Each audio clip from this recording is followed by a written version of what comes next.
Très chers fidèles internautes, vous qui nous suivez sur www.voiceofcongo.net, de Boss des Boss et Francos Tchompuki, je vous salue partout dans le monde, là où vous nous suivez, et je dis shalom à tous les enfants de Dieu partout dans le monde. Bino Oyo Bozuli Baku, Yakolanda, émission Oyo. C'est toujours dans le cadre de l'émission Nabino, le prophète Eric Nkwa reçoit, Ndena Yambeli Bino, la dame de fer, une grande dame, une grande servante de l'Éternel, Oyo, Nzambe Abinga, Apesa Likabo, Toyokaye, Toyokakaye, Kasilelo, Nzambe Asalingolu, Ati Kamboka Londres, Aya Awana Congo, Mpo, Toyambaye na émission, Bomo na ye lisusu. Ezali Bongo, Mama Oyo, Azali Susu ya représenter te, na bandi na lisolo, Bozo Mona, Binomoko, Boko Yeba Soke Zanan, na représenter l'ité. Peut-être Yemoko Nde, a copé Sabino Lisusu, vraie identité na ye. Pour la émission Otolingi, Toyoka témoignage na ye Toyebaye. Na Keiko saluer. Bonjour Maman Abigail Nimi. Bonjour, bonjour Papa Eric. Bonjour. Sois la bienvenue dans Mboka Congo. Merci, merci. Vraiment, Bandeko Balandi, Nenge Bomoni eza bongo Mama Abigail Nimi, Moyembi Monene Yankolo, Ebele Boyebiye, na banzembu, na ba clip, na ba émission, mais Toyebi Penzaye na Mozindote. Émission Prophète Eric Nkwa reçoit, et puis si une occasion, Yakoye ba Mama Abigail na Mozindo. Bos pikile li susute, bos ala na ba point d'interrogation te, boyo kama solo ya balekinzela te. Toyeba ye eske avant na kana Londres, aza anglaise, aza étrangère, eske aza congolaise, abotama wapi, awuti na famille nini ya sala po akoma oyo azali. Mama Abigail, toza na posa toyeba. Vrai kombo na yo eza nani? Obotami wapi pe na famille. Merci, kombo langa eza Abigail Londa Nimi. Londa na je crois yo kana penza mingi te to remplacer na kombo papa Nimi. Tant on a eu que soit mariage. Mais batu ba ebinga na kombo Abigail Londa Nimi. Na botami na famille Louesi Kisungu, la famille ya bana 9 et puis na laza 7e de la famille, comme c'est ça. Ok, 7e de la famille, Maman Abiga, Nayoki déjà aussi comme ya papa, ça prouve que vous êtes marié. Si, je suis mariée par le révérend Daniel Nimi. Topé Simbo te mingi na papa révérend Daniel Nimi et pa Yozali. Topé Simbo te mingi Nzambe ya pambola yo pour pesi biso maman to yambaye na émission. Maman bongo to ko yeba. Oza mère de la famille, oza na bana, ozo sili bakoko. Si, je suis mère de la famille, mère de 5 enfants, 3 garçons et puis 2 filles. Ok, Bandeko Balandi, Toyebi, eza na ba oyo bakata kamo. Ceux qui ont moni mwasi, ezala na TV, ezala aussi occasion pour mona ye monter mes bêtis. Maman Abiga, aza mariée, mère de la famille. Aza molongani ya papa Daniel Nimi. Boye Maman Abiga, tolingi toyeba, moi muke témoignage na yo. Et bandaki ndenge nini, boyo koma chrétienne, et bandaki ndenge nini, boyo koma mosali na nkolo, ndenge nini eyaki ke yo otika mokili oyamba Yesu. Eza po obala mosali na Nzambe, na nzela ya papa, nde yo po komi maman pasteur, olobite na tika mokili, na sali na Nzambe, to appel eyaki, mariage et après. Je suis née dans une famille chrétienne. Amen.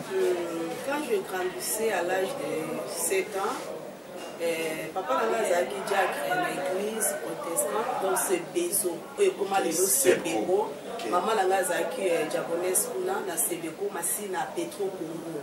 Donc c'est là nde nazaki koyembela les gens Nzambe na âge à 9 ans nazaki koyemba na chorale et kodim. Nde nazaki koreste. Mais à partir déjà ya 9 ans wana nazaki déjà na batalent oyo ebandaki kolakisa. Même temps nazaki na classe na 7 ans l'école primaire na lycée Mbandula Bambine. Bah découvrir déjà que Nazaï n'a talent. À partir il y a 7 ans, 8 ans, 9 ans, 10 ans, j'étais animatrice d'école. Nazaki déjà animatrice d'école. Avant de côté dans la classe, l'onde administrateur que je salue, l'administrateur pour du Congo, a découvert que non j'avais un talent. Babano benganga l'école au monde na yembisi banzembo liboso de côté classe. 10 secondaire na lycée Mbandu na abattoir numéro 12 j'étais là mais nazaki toujours animatrice na secondaire na bano yembisa liboso avant de côté classe. Donc ngolo ba déjà que na botamaki déjà o yembi na botamaki déjà na likabonanga. Même bandère nazaki mwana mukie wana na ndako zaka makelele koyemba des fois maman comme azomona ngolo kwa dérangement. Au monde maman se bengana yo mwana mungongo wanu lembaka te bimano topema. Donc je chantais na bane koyemba nazaki mukie pour dire que non nazaki déjà na eloko mo le kwa likabo. Question à mi balé pour devenir chrétienne de Yolobi, Nazaki déjà chrétienne à l'âge à na ebe déjà ndenge aucune église et ndenge nini ya aucune ba répétition tinga mon na eki kokoma déjà dirigeante na ekodim ya diriger bana ya ekodim. Et je salue frère Guy Maputa ou Azaki premier dirigeant na biso na ekodim. Donc je vous salue, que le Seigneur vous bénisse. Et tant que j'étais toujours là à l'église, et tant que chanteur, na chorale, na bando yemba, tant que tu pousse na biso na longo na sebeko na yeko koma na l'église ya ba réveil, to bandi pe ko beta na biso ba libanda to zakina ba frère Isaac, ba frère Jérémie que je salue, les lois pour ma pasteur Jérémie, donc ba frère Guy Rocher, les lois pour ma ingénieur de son, Azanangola, je vous salue. Donc, comment on bête ensemble? Au monde, à Tokimi église, Banjonjing, Banda, tout ce que nous bête à par-ci, par-là. Donc, j'étais déjà chrétienne. Mais, et l'autre, premier poussé, Naya, Komukalisusu, et l'on ensemble, vraiment, la musindo, c'était des problèmes. Au fur et à mesure, tant que même si on est dans le Seigneur, il y a beaucoup de âge, tant que la soupe pour balancer âge, on a bien été et liberté, liberté. Donc, âge, donc, mais je n'étais pas abandonné, mon Seigneur, j'étais toujours dans les Seigneurs. Il y a que ça, le moment où vraiment, il y a des difficultés, moment où vraiment, il y a des problèmes. Et puis, quand il y a des discussions, des problèmes, et ça, il y a tout ça qui est des discussions, je crois bien à grande sœur, na Katsandaku. Tant que ça, la discussion, on a grand frère, on a aussi dit que la macasse n'a problème, on dit que va bétanga na ndemo ya sakanati. À l'époque là, j'étais déjà fiancé. Tant que bétinga, ya moyo zo landanga ko zwaka décision na se ya kanda te. Tant que yebi okomi na kanda, fanda kimia. Kanda esi la pose la décision. Amen. Moi nanzambo yo zo landanga so komi na kanda ya makasi ko luka ko sala ke ozwa décision na se ya kanda te. Eza mabe makasi. Dans ba betinga bongo nazaki na kanda ya makasi, je me suis décidé d'aller et de ne plus retourner dans la maison de mon père. Tant on a kenda ki wana comme enfant prodigue. Yes, tant on a koma ki na silika ki wana na bia na kena ngapa fiancé na. Je suis allé chez mon fiancé au moment que tant bazo bakena fiançailles et ça âge et observation. Fiançailles et ça âge que ya moi c'est mon bal beaucoup ma pour vivre le col ensemble. Et ça âge mon ko ya fiançailles si ça tient vous pouvez se marier et puis si ça ne tient pas vous pouvez être séparés parce que et ça tant ya fiançailles. Observation. Oh, c'est l'observation. Et na ça quand je suis allé pour pas fiancer nanga je me suis retrouvée enceinte. Tant on a commis la zemi, donc fiancé Bozaki nous avons fiancé c'était bon. Mais quand on est au commun à zemi, on a subitement les caractères étaient différents. Ce n'était pas ce que on a l'abandon, c'était vraiment différent. Et ça qui y a pas trouble, il y a bitumba, il y a popunda, il y a posala donc je n'étais pas vraiment à l'aise.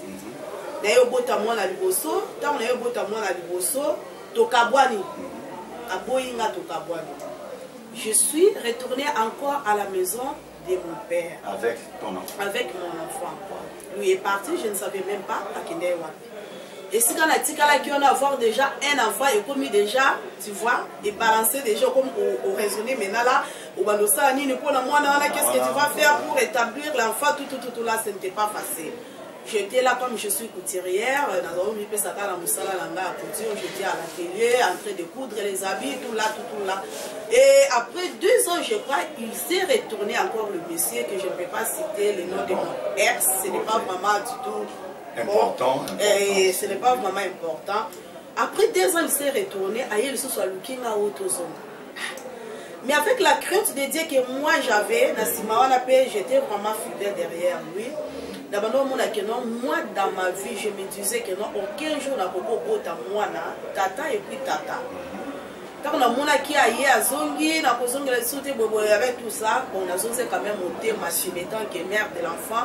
On n'est pas qu'il y a beau tabac différent. Dans Zongi, c'est monté. Dans Zongi, ici, monté, ma quand on a Zongi, c'est au Zongani, il y a pessi, moi, prédote chez nous, là-bas, on lui a exigé de faire la prédote. Mais je vous dis, quand je suis allée, c'était encore pire. Donc, plus pire, plus pire, je me suis dit, mon Seigneur, je pouvais encore s'en sortir, je pouvais encore avoir un monsieur balanga. Mais maintenant, je suis encore retournée chez nous avec 2 enfants. 2 enfants, c'était vraiment dur, très très dur. Et quand j'étais là, je cherchais toujours la face du Seigneur. J'ai prié beaucoup. Et d'abord, on a répétition, on a une chorale. Le quoi, on a une répétition quand on zongi, on a une porte. Moi, parce que moi, je te dis de ne pas aller dans je te dis de ne pas aller dans la chorale. Je vais rester à la dehors là-bas jusqu'à même 1h, 22h, 23h. C'était comme ça, Bitumba, Bitumba, je n'étais pas à l'aise. Un bon jour, je suis allée dans l'église. Et ça, un message yoka qui vraiment j'étais touchée. Le message il y a pasteur Joël Kabassé, j'étais touchée que son homme repose en paix parce que le yoka qui pasteur Kabassé, la saouté déjà au coup Angola. J'étais vraiment touchée. Je suis retournée à la maison, je faisais que pleurer pendant toute la nuit. J'ai pleuré, je demandais à mon Dieu Seigneur, est-ce que si c'est ma place, est-ce que vraiment aza mopanzi nanga, est-ce que vraiment aza chaussure ya likolo nanga ou bien pas naza na poso laksanga parce que je suis encore très jeune. Comment on mona ka papa si peut ba douleur ya boy au moment que toi tu es là, au moment que moi je te sers. La Bible nous dit il y aura la différence entre ceux qui servent Dieu et ceux qui ne le servent pas. Amen. Mais moi depuis mon enfance je fais que te servir. Je suis dans l'église, une chantre en train de chanter pour toi. Mais comment je marque la paix? Je faisais que prier, je faisais que prier, je faisais que prier. Un bon jour, j'ai fait un rêve. Le Seigneur me dit, tu es une personne qui va être bénie. Amen. Et c'est toi qui vas élever la tâche de ta famille. Amen. Mais ici, ce n'est pas ta place. Si tu restes ici, ta vie, toute la journée, toute ta vie, tu seras toujours, tu vas toujours pleurer. Malé, mais maman, pasteur. Malé, mais maman. Mais là, le mois souri, on ne peut pas se mamba. Ce qui n'a l'andi bien, on a bien. Ce qui n'a l'andi bien, pendant que tu étais encore avec les pères de tes 2 enfants, dans un songe, le Seigneur te parle. Le Seigneur t'a apparu pour te dire que ici, ce n'est pas ta place. Mais maman, c'est l'Éternel qui a dit dans sa parole. Il est le divorce. Mais toi, sous les toits de ton mari, le Seigneur vient te dire qu'ici, ce n'est pas ta place. Dites-nous un peu, c'était comment? Mais je n'étais pas mariée. Là, je n'étais pas mariée. Mais le Messie avait déjà fait quelque chose. La présentation, c'était la présentation parce que j'étais enceinte. Déjà. Non, j'étais enceinte, c'était la présentation. Mais on n'a pas fait le mariage avec le Messie. On n'a pas fait le mariage. Il n'y avait pas de dot. Non, il n'y avait pas les dots. Il a fait seulement un geste. C'était ça, la présentation, c'était ça. Ce n'était pas le mariage. Mais pendant ce temps, vous vivez ensemble. Oui, on était ensemble. que le Seigneur te dit de laisser cette maison. Oui, le Seigneur me dit que cette place ce n'est pas ta place. Si tu continues à être ici, ta vie, tu ne seras pas béni. Ta bénédiction se trouve dans une autre maison. Pas ici. Gloire au Seigneur. Donc le Seigneur me dit, je me suis dit, Seigneur, maintenant, comment est-ce que ça peut se passer? Donc ça, la nengeni, et puis elle est canadienne. Et puis Nzambe, ce qui est vraiment message au nazomona, qui est un message où tu n'es pas dans le Nzambe. Dans un pour ça que un jour message au ça nini, ezongali non ezongali susu. Ezongali susu na mutu na ngana mona yango lusu lokola lembo comme signe. Na comprendre malamment que non, c'est la voix de Dieu parce que Satan peut apoko loba, ouais, Satan peut apoko loba. Le diable aussi peut parler tout ça yango. Natika ngo na bosana et mukomu susu na lali le susu benazomona même songe. Le Seigneur me dit que non, ici ce n'est pas ta place. Il faut quitter awa, ce n'est pas ta place. Yonde mutu fo osunga libota na yo. Papa, nabima le grand matin, le monsieur était parti au service, je suis resté à la maison. Nazuka musi ya olalela na bilamba nanga na bilamba bana. Je suis allé chez mon père. Et l'autre, on a essayé de nous amener le Nzambi. Et l'autre, ce qui est vraiment, yonde aussi confirmé que ça message au Pessinga. Dans la limite, on a aussi j'ai des frères là-bas qui sont vraiment méchants. Bah au monde a que monsieur ou abotu sur banami balé et puis tu retournes encore bah on va ça ni bazo sanga le chose pas aller. Mais Seigneur, si c'est ta volonté, papa zape mutu azaka kanda, dans na ozonga ezala kimia na fanda kimia na bonde la bongo. Na zonga na ndako, je suis allé, on me demande, il y a une explication que non. Na zongi parce que vraiment le Seigneur me dit, là-bas ce n'est pas ma place. Na lingi na obéir, na voix ensemble pour na la résultat na lobby et bisalani. Prophète, je suis retourné chez mes parents et puis l'expliqua bango calme, pas déranger, ba loba nga pété que non na zonga et le monsieur aya même pas ko lukanga. Ah bon? Té aya même pas ko lukanga. Aye pa kuti ke na bimi na bilamba na ngezate biloko na nganyo so ezate mus oye pe alale la kezate na kena wepa na biso me alukanga te ti alukanga te apesa cadeau ba aluka peti atikela ngana cadeau bana pe abenga pete lo te je suis na zongi na bina gloire à Dieu. Je continue toujours des prières et puis na balote kananga à l'époque là na Gambela. Donc dans ma vie na comment on a soiné na obima na OK mobile a draguer ngala nzela. Je dis que non, vous êtes des aventuriers. Mais avec tout ce que moi j'ai vaincu, c'est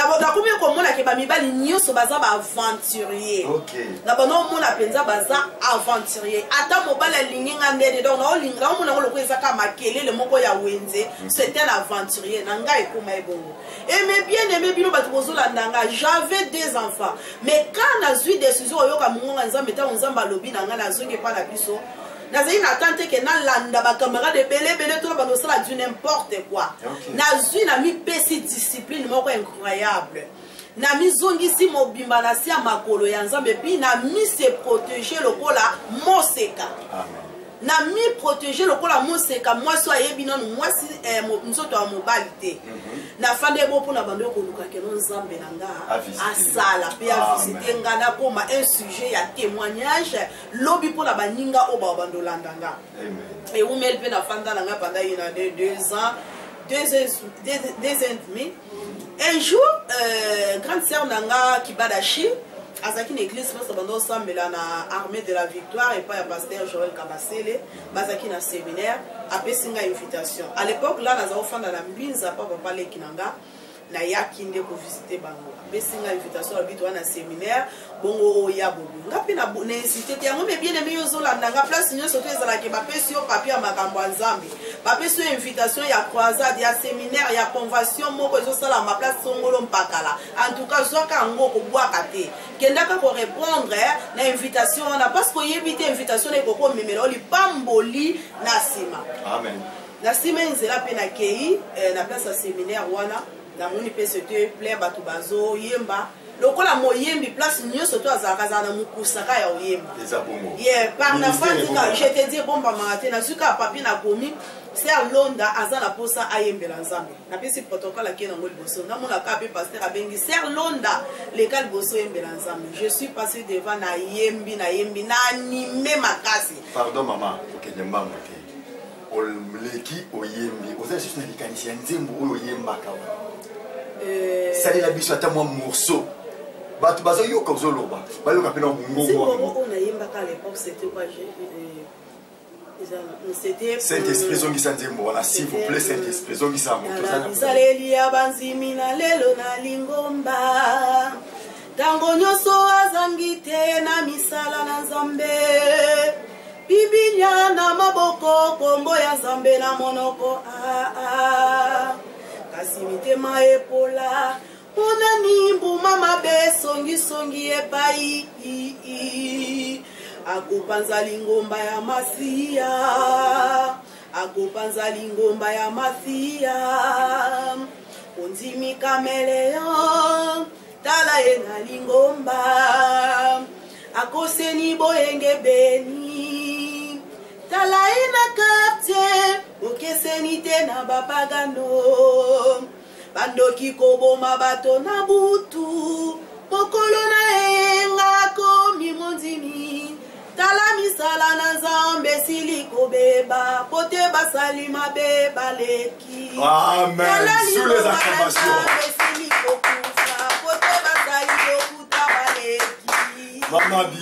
Maman Abigail, merci, merci, merci.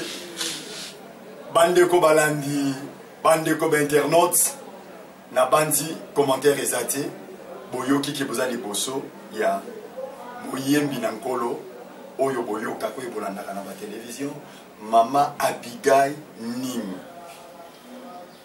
Tolandi témoignage ya maman na mesilité. Wana tolingaki toyokaka mongongo.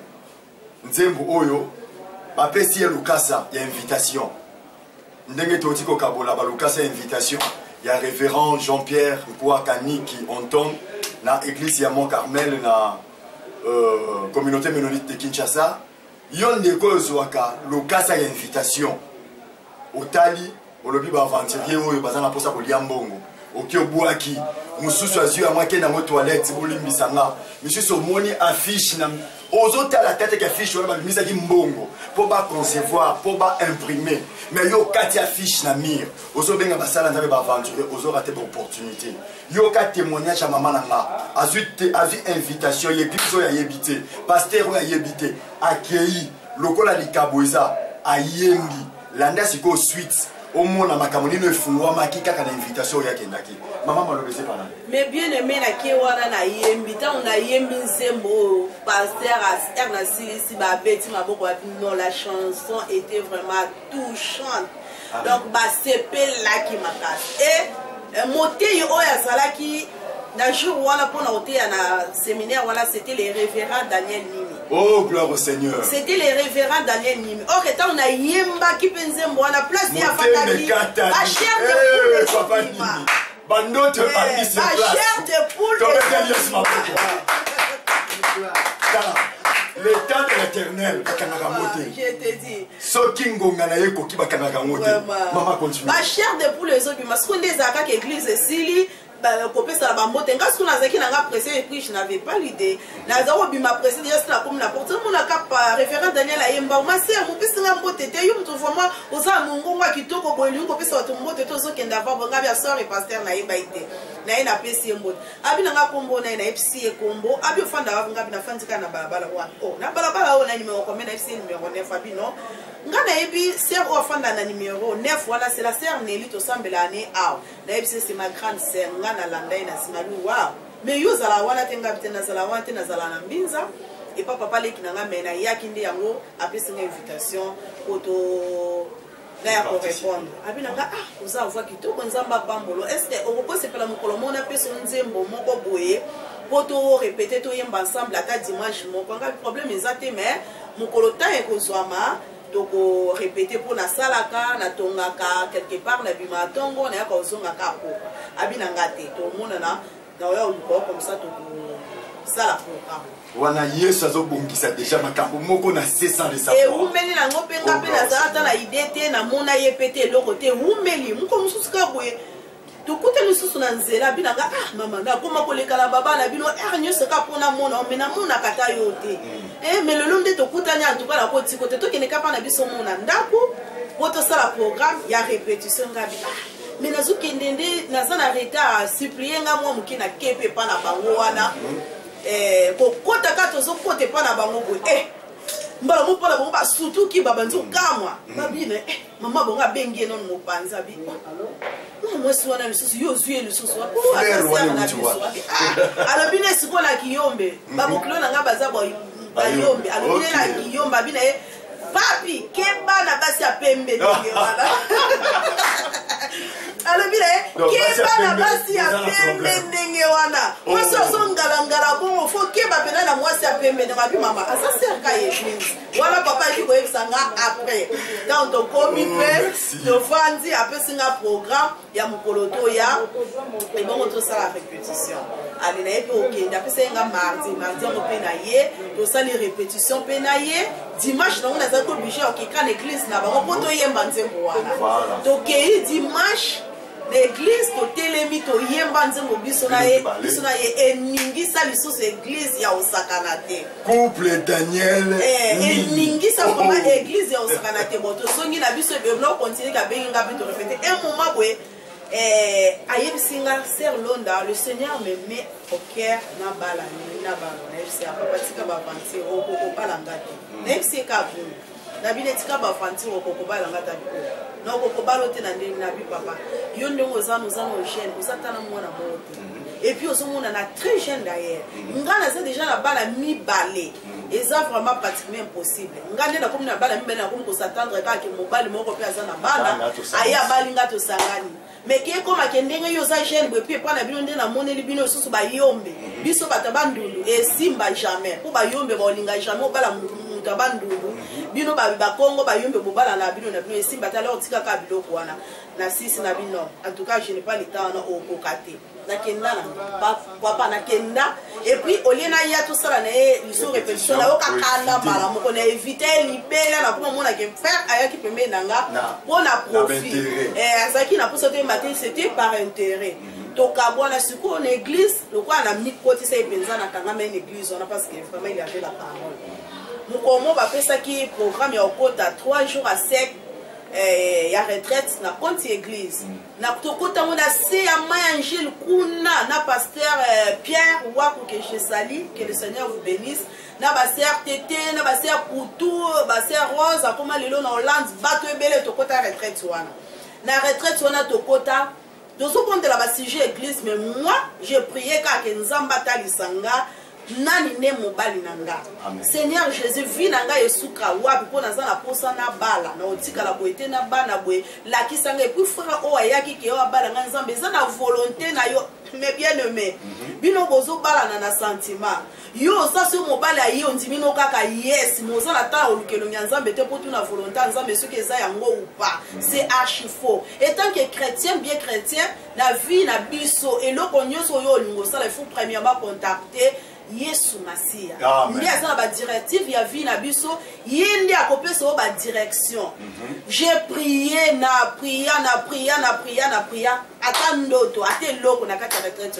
na omona te le même jour auto bima retraite na moi mais bien aimé ba pongi mususu moi nde tolala kozu songe ko négligea angote na moi penza ka ke to pe mabwepi na 15h nde fallait tozonga c'était vers 13h je me souviens très bien papa na bika na pe ma j'étais fatigué na la boy na zolota na osala mariage na église moko ya munene batu ebele bazokotisa biso bazoyembela biso nga na se avoir et na boka biso nata mutu to osala na mariage wana na ndoto na nga c'était le révérend Daniel Nini na munye longine nga binzambe era surtout qui n'a bi Seigneur le monsieur que j'ai mermisé on a non mona que nous a kuta tana point na ngati na bono mona kutuke to koki jamais que na bala ye mais yende ozuta lisanga ke mobali yo to sali mariage mobali a vie na ngande ye ta on a bimé retraite na lobina mekanon ko yebisa pasteur Pierre wa na yebisa pasteur Pierre wa pasteur a telemelanga silika wali zakaka makanisi ser Londa danya koko bala yote azana mbongo bala yote yoso déjà na bala baba nabite ye na mona ko mobudisa na ki mano pas pasteur Joël na ki mi pas pasteur Joël wa sakufa na ki na expliquer que tala ndoto na loti boy le Seigneur me dit que non c'est le révérend Daniel qui est le mari de ma vie et puis to sali mariage peut to sala mariage na ko tele melanga na pasteur Joël a tele melanga ba ko to na o fallait que na bomba na ebisa bango to bien non akoko bala yo te ser londa akoko bala ote Daniel okokana nte aza mbongo te aza ndako te azake pa na bango ndeni yo zolo bakenza bato na bi pasteur c'est le Seigneur qui m'a parlé c'est lui à l'objet non peuple sans révélation je te dis sans frein je te dis donc révélation yo zala kinango je te dis nazo yebiso révélation ngana zaki ngo puis oyo nzamba atalisaki atalisa ikanga atalisa ibango te so na beke non alanda ki même bango o lelo mena yebite ngana koma wapi yango il faut kozaka na écoute oyo kanzambe ba vie na biso ezo bebe ezo koma négliger parce que des fois tozoka o te nzambe a loba na biso mais bien aimé ma sœur yo oza na nzamba loba na onini faka yo zo landanga nzamba loba kana yo nini est-ce que yo kaka po to saka makambo o nzamba loba na yo tangu ngana yo kozonga na ndako na bonde Seigneur kazo convaincre ngaka ke non yende mobali ya vie nanga je suis allé retourner ko luka frère Daniel na ke pa na bango na monye na ebisi papa ndeko yesenga ke olingi ngolingo balanga ngala musuni na nzoto boye na mona ina ba no mais le Seigneur me dit photo balana na yo yondo sa mobali ya fini na yebise bongo asepe ya yo ki esengo et c'est ce qui a fait en cas na yebisi bongo et vous me même pas mbala moko s'engager au bime pas na biso mbala moko s'engager à kosala ba près d'autres et mbala moko donc makambo e umela te pour dire que non eloko eza nzambe prophète et umela te na ndenge to ya osala mariage na ndenge to balana ba porte fungwa mbala moko to balani même pas une année papa voyage à Londres et après voyage nae une année kanga la tika la kepuna même pas 5 mois zumukanda asal pe ba démarche pa pe na longwe la kina ki ko rejoindre donc c'est ça voilà nazo benda mingi matoi na bandeko nanga ba fille mère bozoyo ka témoignage ya moumbo na nzambe mama Abigail Nimi azalaki na libala oyo ezalaki ya yete azalaki nzungu oyo bafinikaki mufiniku na yete azalaki lokolo oyo balatisaki sapato ya nimero na yete soki sapato eza nimero na yote bien aimé ata ologozo la gomocha na kati okolata bato bakomona otamboli mais tangu oyo mbango eyaka coucher soko okimisa pato wane kotikala po eza likolo na oti oyo mpe olobi natia poudre nakotisa likolo na makasi mwasi oyo aza kitoko na korate ete mobali oyo na korate ete papa bala mama bala lokolo tie poudre yebake soki otamboli distance ya molai sapato ekoswa yo suka soki okozoka mpo kolongola tala mama Abigail nzamba longoli ye na esika oyo azalaki mpo ezalaki libala na ye te nzamba tie na mopanzi yo oyo ozomona ondire vino suki mpo komi na bana mibale misato yo ozomona ondire vino suki mpo banéglige yo mwasi asundola na bana je te dire que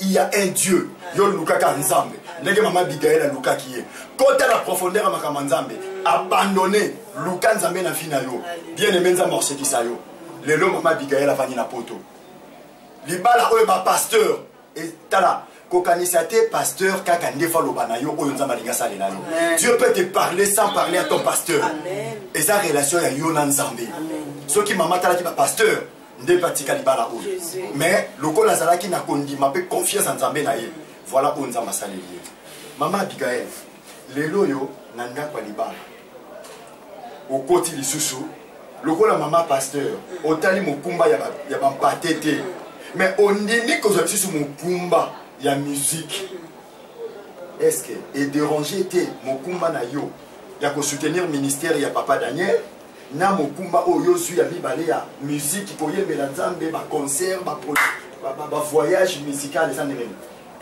prophète elo na oloba soki nzambe apesi vision ayebaka kopesa provision amen donc na nyonso makasi oyo nakoma nango eza ka nzambe nabongisaka baprogramme nanga très bien Yandaku, il y a des répétitions, même dans un programme, il y a des concerts, même quand on voyager, le tout est très bien établi.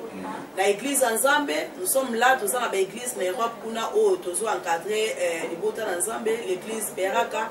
Nous évoluons. Banda Awa, tant que Balani en 2009, Ndaku place Tokienzo Awa Nanjili, dans le quartier 8, dans l'avenue Vundulu.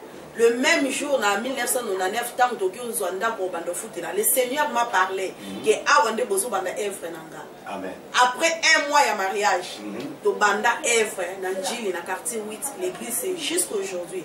To Banda Yangope 2001, papa voyagé, to Kekuna to Fongo l'église, nous dans Longwa, qui on rejoindre papa, tous ensemble l'église, nous travaillons, nous sommes toujours ensemble, nous allons continuer au Pesamakasi et puis le programme vraiment c'est très bien établi. Dans Kolo Atata. Si koyo orchestre oyo sali, comment on dit? L'orchestre Destiny. Destiny. Mokano Nankolo. Ok.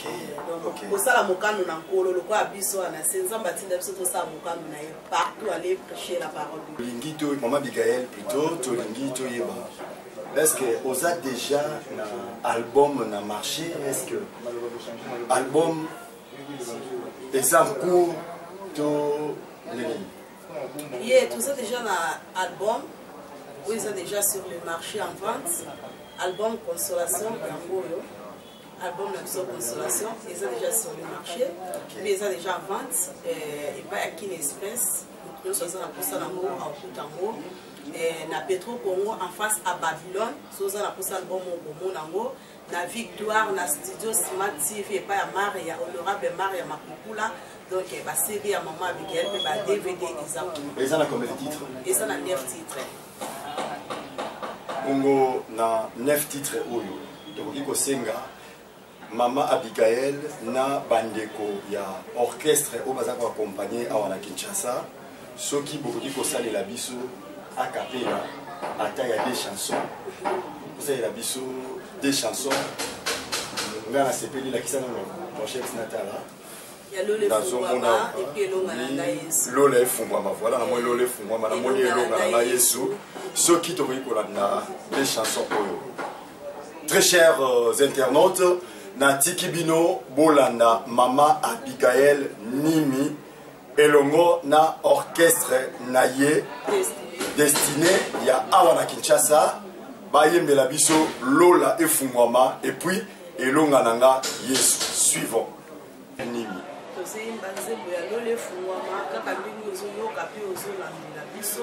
Ça dépend de nous recevoir message pour dire que Lola et Fungwama na bon moyen na domaine spirituel, moral et physique. Lola et Fungwama parce que tant Lola pe zo Fungwama ma pamboli ezo sopana. Ma pamboli sopana na niveau nyoso na bandeko nyoso o bazo langa biso. Bato bakoma kotuna kai wapi sambela yo. Bato bakoma kotunanga wapi Nzambe na yo. Bato bakoma kotuna yo wapi Nzambe na yo.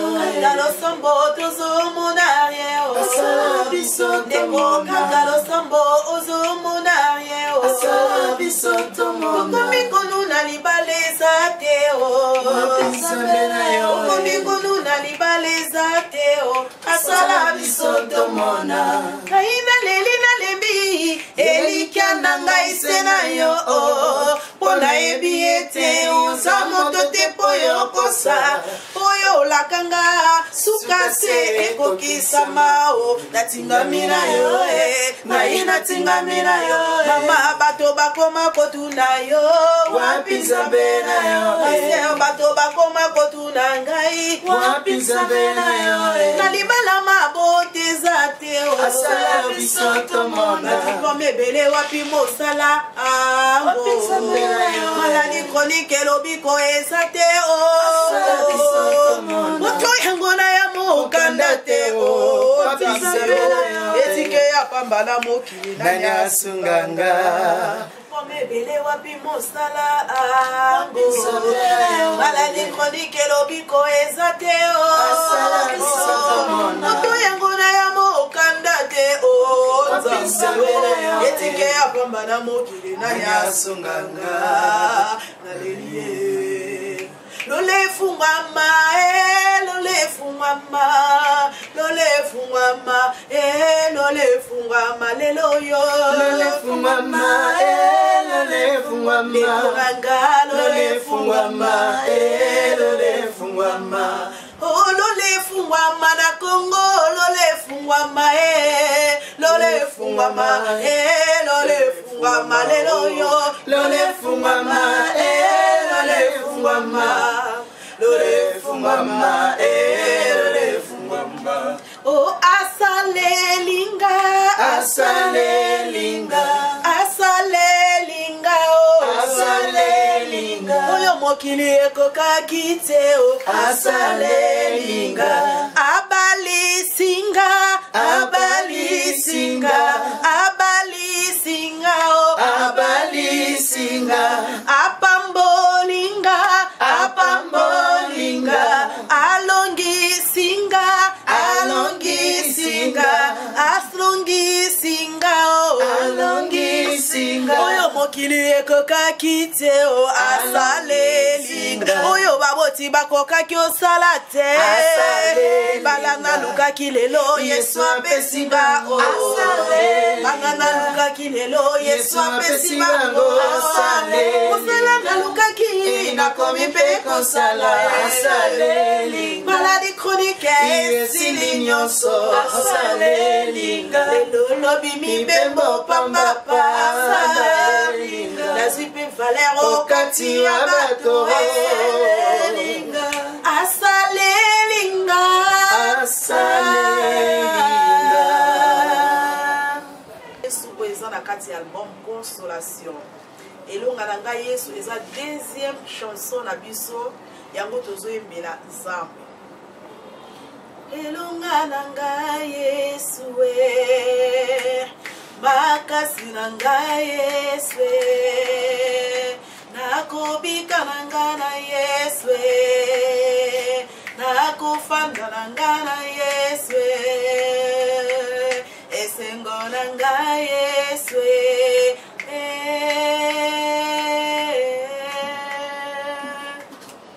elonga na ngai Yesu makasi na ngai Yesu nakobika na ngai na Yesu nakofanda na ngai na Yesu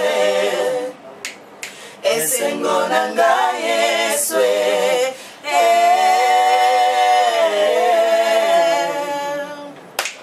liwa elongaki Yesu te pasi elongaki ye te o ngai pe ekolonga ngai te o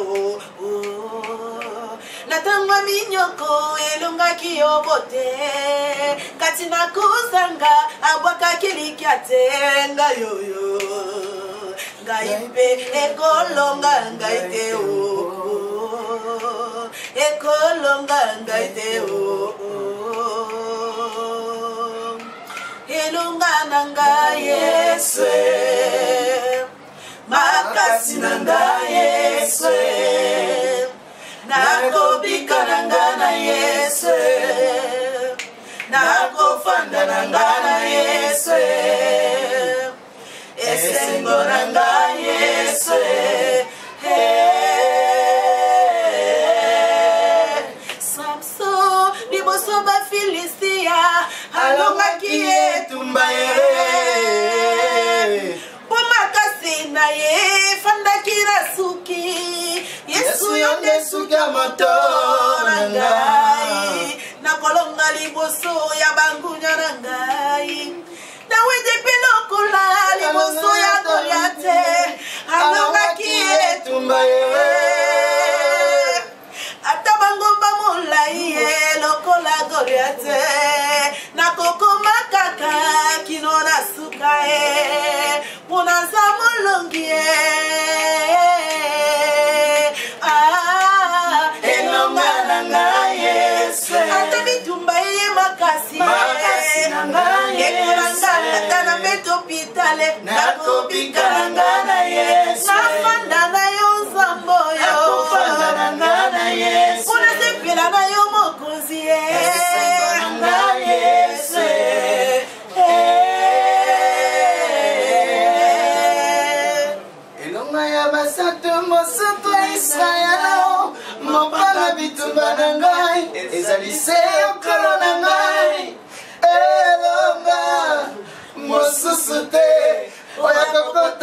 mopanga elonga na ngai Yesu manzusi yanga onanyo makasi na ngai Yesu papa Daniel nakobika na ngai na Yesu atela ekisa beranda nakofanda na ngai na Yesu mama bika yele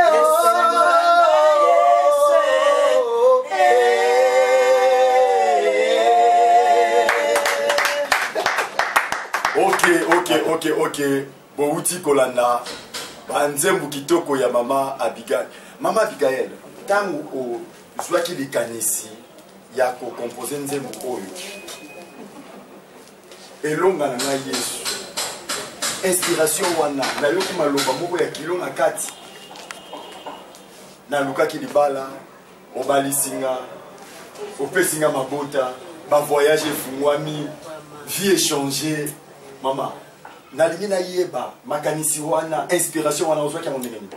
Inspiration c'est toujours dans la Bible et puis dans nzela ya prière na tango tozobondela na bando bondela Nzambe na vie na nga na famille na nga nazala posala mona ofongola lola nazala poso na mona Nzamba fongola bénédiction nazala posa na mona Nzamba sala na vie ya bana na Nzambe o bazolela bazopusa na pena Nzambe batu bapagano bakomi koseka bango oza toujours pena Nzambe mais libale yakate oza toujours pena Nzambe otanga aussi ça bêtise mais ata musala pamba ozwaka te kobela maladie koma o chronique ozwaka guérison te yango na yebisaki Nzambe afongola lola afin que mapamboli sopana na bomo ya bana Nzambe nyonso to bazoluka eba otambola na kobanga eba oservir na bosolo tika lola efungwama na bomo ya mama Agathe Mpia Kakwezi motema ya papa Mbo Opi Musanda lola efungwama ba maladi nyonso oyo minganga balembani tika lola efungwama Yesu alongisa ngo au nom de Jésus. Nzambe ya ndeko na ngai Feli Mputu na France Nzamba pambola yo papa René Mbaki Nzamba pambola yo bolingo ya mama Judith petite sœur propre Judith Modiri na bosanité na souhaiter bon anniversaire na couple Mboshi Nkwa Mpania na mama Nadine Mpania et pa Bozali bakokisi 10 ans de mariage Nzamba pambola bino pe yanga ya tango nyonso mama Marie Nkwa Lolea et pa Yozali yanga ya tango nyonso mama ya banebele mama ya bébé Voldi na pesi yombote mama Abigail lole fungwama album yango na zana maboko bien aimé boleka na bisika oyo mama Abigail atangi na Victoire bokomona yango na Kin Express bokomona yango na Petro Congo en face ya arrêt Babylone bokomona immeuble moko zawana bomona ndako moko ya deux niveaux ezawana bokomona ba affiche ezawana soki botuni album ya mama Abigail ezawana bosomba yango ezana banzembo kitoko mingi na kati bongo mama tokomi vraiment na suka programme ya orchestre ezandengeni. Merci beaucoup. Programme et orchestre à na Congo, groupe Destiny et répétera toujours na Massine à Petro Congo, na Otuni Arrêt Babylone, na face ya Babylone, au monde na maison Ezawana, Badesina, Batia la pancarte ya Vita Kamere, place wana nde répétition ya groupe Destiny. Ezawana tout travail. Ce pour yemba bien oza mbongo kitoko luko région de biso na kati ya groupe Destiny. Ouais kambami na Blodi bazawana ekambami na frère Blodi ekambami na frère na biso oza président Bié donc ba frère Dezi bazawana vraiment oya ko région de biso na kati ya groupe. OK, condition ya adhésion za nini? Toza en condition. Est-ce que vous avez posé ya batu toza en condition te so batu baza o ba oyemba voix ya bientôt recruter ba toujours. OK, bino batu bosala ba talent. Yo muto fandisi talent na ndako. Yo muto yo oyembaka bien, obetaka musique. Mais ozo lekisa ngo na nganda noir. Ndeko na nga. Ozo lekisa ngo na nganda ya lotoko. Lelo ba komi ko benga gege. Biso to yebi gege entre parenthèses to kokota na monde masola gege te. Mais lelo ba komi benga masanga gege bien emata yo moko. Ozo lekisa ta ebele na boîte de nuit na mongongo kitoko ozanango. Mama Abigail a fumé la porte. Yaka oyembela Yesu. Betela elindanda, betela esente. Okomona loboko nzambe. Mama siko bandeko o bazana ba talent. O bato lekisa ba talent wana. conseil nini okopesa bango? Même Bible lobi soko za na mwinda na yo ozo yango te otia na se ya mesa. Zo mwinda te yango na liboso na likolo ya mesa po éclairer. Yo oza na batala, ozo bomba batala na yo pourquoi? Yo oza na likabo o nzamba pesa yo ozo négliger likabo na yo pourquoi? Ta yango lève-toi, zo likabo na otia yango na mesa salila yango. Tala na oza na ngo salela tala na yo po ebelise na royaume ya Nzambe.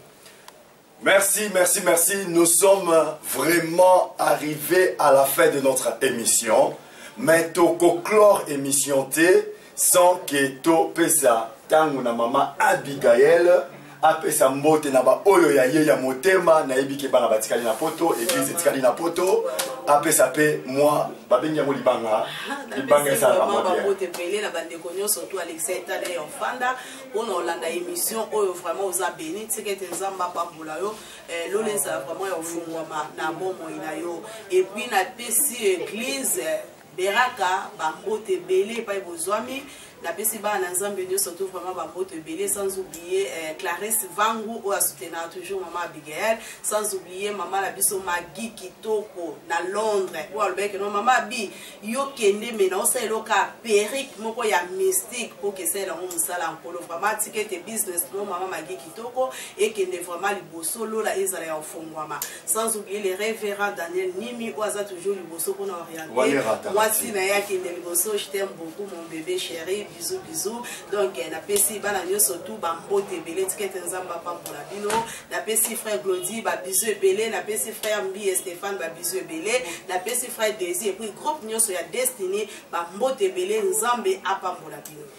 Amen, amen. Ngai pe na pesi bambote belé na ba oyo ya ngai famille kwa mobimba na pesi bino mbote belé bana na nyonso bana na yalo eri Ergini Erika restauré bango nyonso ora na pesi bino mbote belé Esther la reine pe bébé Voldi na pesi bino mbote belé sima ya caméra ezalaki bongo oyo na bengaka les caméramen mystiques Flori Ngitukulu na bengaka yema Ngitukulu po yaza mystique très mystique. Nzamba pambola yo ndeko Flori, Nzamba pambola yo mon boss, le boss des boss, Francos Chimpuki. Na bossanité, yanga ya tango nyonso. Wonder, Manix Chimpuki. Babengi Manix Love, kuna na Londres, ipa yozali, bambote belé, révérend René Chiboula, révérend Boni Chimpuki, Namboka Canada. Na bosanité yangai ya molimo mama apôtre Chala Mosungi na libota Chala mobima Nzambe apambola bino na komi na suka ya émission bozala toujours branché na www.voiceofcongo.net bokolanda émission prophète Eric Nkwa reçoit mpe bokomona ba surprise ebele pona lelo tosilisi na mama Abigail. Mama Nzambe apambola yo na bandi merci beaucoup mbala nyonso kozala wana Kinshasa po bosa na te ko benga biso tokoya tozana ebele ya kosepa na yo merci beaucoup Nzambe apambola yo bisous ciao bye bye.